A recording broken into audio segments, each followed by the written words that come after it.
ಸುರೇಖಾ ಅಂತ HC ಅಂಗನವಾಡಿ ಕಾರ್ಯಕರ್ತೆ. ಇಲ್ಲಿ ಅಂಗನವಾಡಿ ಚಿಕ್ಕದಾಗಿತ್ತು, ಮಕ್ಕಳನ್ನ ಕೂರ್ಸಕ್ಕೆ, ಅಡಿಗೆ ಮಾಡಲಿಕ್ಕೆ ಎಲ್ಲ ಒಂದೇ ಕಡೆ ಇತ್ತು ನಮ್ಗೆ. ಅದರಿಂದ ಜಾರ್ ಸಾಹೇಬ್ರಿಗೆ ಕೇಳ್ಕೊಂಡಾಗ ನಾವು ಆಯ್ತಮ್ಮ ನಾವ್ ಮಾಡ್ಕೊಡ್ತೀವಿ. ಫಸ್ಟ್ ನಮ್ಗೆ ಈ ತರ ಚಿಕ್ಕದಾಗಿದ್ದಾಗ ಆಗ್ತಾ ಇರ್ಲಿಲ್ಲ ಕೆಲಸ ಮಾಡಕ್ಕೆ. ಇವಾಗ ಅದನ್ನೆಲ್ಲ ಮಾಡಿ ನಮ್ಗೆ ಏನೇನ್ ವ್ಯವಸ್ಥೆ ಬೇಕು ಅಂತ ಕೇಳಿದೀವಿ, ಅಷ್ಟನ್ನು ಸಹಿತ ಸಾಲ್ವ್ ಮಾಡ್ಕೊಟ್ಟಿದ್ದಾರೆ. ಪ್ರೈವೇಟ್ ಸ್ಕೂಲ್ ಇಂದ ಇಲ್ಲಿ ತುಂಬಾ ಚೆನ್ನಾಗಿದೆ.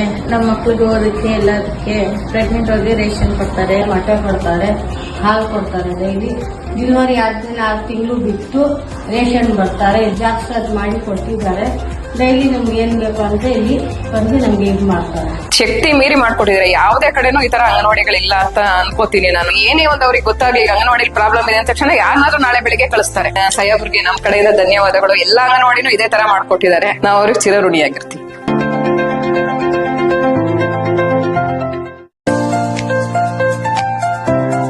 ಸುರೇಖಾ ಅಂತ HC ಅಂಗನವಾಡಿ ಕಾರ್ಯಕರ್ತೆ. ಇಲ್ಲಿ ಅಂಗನವಾಡಿ ಚಿಕ್ಕದಾಗಿತ್ತು, ಮಕ್ಕಳನ್ನ ಕೂರ್ಸಕ್ಕೆ, ಅಡಿಗೆ ಮಾಡಲಿಕ್ಕೆ ಎಲ್ಲ ಒಂದೇ ಕಡೆ ಇತ್ತು ನಮ್ಗೆ. ಅದರಿಂದ ಜಾರ್ ಸಾಹೇಬ್ರಿಗೆ ಕೇಳ್ಕೊಂಡಾಗ ನಾವು ಆಯ್ತಮ್ಮ ನಾವ್ ಮಾಡ್ಕೊಡ್ತೀವಿ. ಫಸ್ಟ್ ನಮ್ಗೆ ಈ ತರ ಚಿಕ್ಕದಾಗಿದ್ದಾಗ ಆಗ್ತಾ ಇರ್ಲಿಲ್ಲ ಕೆಲಸ ಮಾಡಕ್ಕೆ. ಇವಾಗ ಅದನ್ನೆಲ್ಲ ಮಾಡಿ ನಮ್ಗೆ ಏನೇನ್ ವ್ಯವಸ್ಥೆ ಬೇಕು ಅಂತ ಕೇಳಿದೀವಿ, ಅಷ್ಟನ್ನು ಸಹಿತ ಸಾಲ್ವ್ ಮಾಡ್ಕೊಟ್ಟಿದ್ದಾರೆ. ಪ್ರೈವೇಟ್ ಸ್ಕೂಲ್ ಇಂದ ಇಲ್ಲಿ ತುಂಬಾ ಚೆನ್ನಾಗಿದೆ. ನಮ್ಮ ಮಕ್ಳಿಗೆ ಓದಕ್ಕೆ ಎಲ್ಲದಕ್ಕೆ ಪ್ರೆಗ್ನೆಂಟ್ ಅವ್ರಿಗೆ ರೇಷನ್ ಕೊಡ್ತಾರೆ, ಮೊಟ್ಟೆ ಕೊಡ್ತಾರೆ, ಹಾಲು ಕೊಡ್ತಾರೆ. ಡೈಲಿ ಡೆಲಿವರಿ ಆದ್ಮೇಲೆ 6 ತಿಂಗಳು ಬಿಟ್ಟು ರೇಷನ್ ಬರ್ತಾರೆ, ಜಾಸ್ತಿ ಮಾಡಿ ಕೊಡ್ತಿದ್ದಾರೆ. ಡೈಲಿ ನಮ್ಗೆ ಏನ್ ಬೇಕು ಅಂತ ಇಲ್ಲಿ ಬಂದು ನಮ್ಗೆ ಇದು ಮಾಡ್ತಾರೆ. ಶಕ್ತಿ ಮೀರಿ ಮಾಡ್ಕೊಟ್ಟಿದ್ದಾರೆ. ಯಾವುದೇ ಕಡೆನೂ ಈ ತರ ಅಂಗನವಾಡಿಗಳಿಲ್ಲ ಅಂತ ಅನ್ಕೋತೀನಿ ನಾನು. ಏನೇ ಒಂದು ಅವ್ರಿಗೆ ಗೊತ್ತಾಗ್ಲಿ ಅಂಗನವಾಡಿ ಪ್ರಾಬ್ಲಮ್ ಇದೆ ಅಂತ ತಕ್ಷಣ ಯಾರನ್ನಾದ್ರೂ ನಾಳೆ ಬೆಳಿಗ್ಗೆ ಕಳಿಸ್ತಾರೆ. ಸಾಹೇಬ್ರಿಗೆ ನಮ್ ಕಡೆಯಿಂದ ಧನ್ಯವಾದಗಳು. ಎಲ್ಲಾ ಅಂಗನವಾಡಿನೂ ಇದೇ ತರ ಮಾಡ್ಕೊಟ್ಟಿದ್ದಾರೆ. ನಾವು ಅವ್ರಿಗೆ ಚಿರಋಣಿಯಾಗಿರ್ತೀವಿ.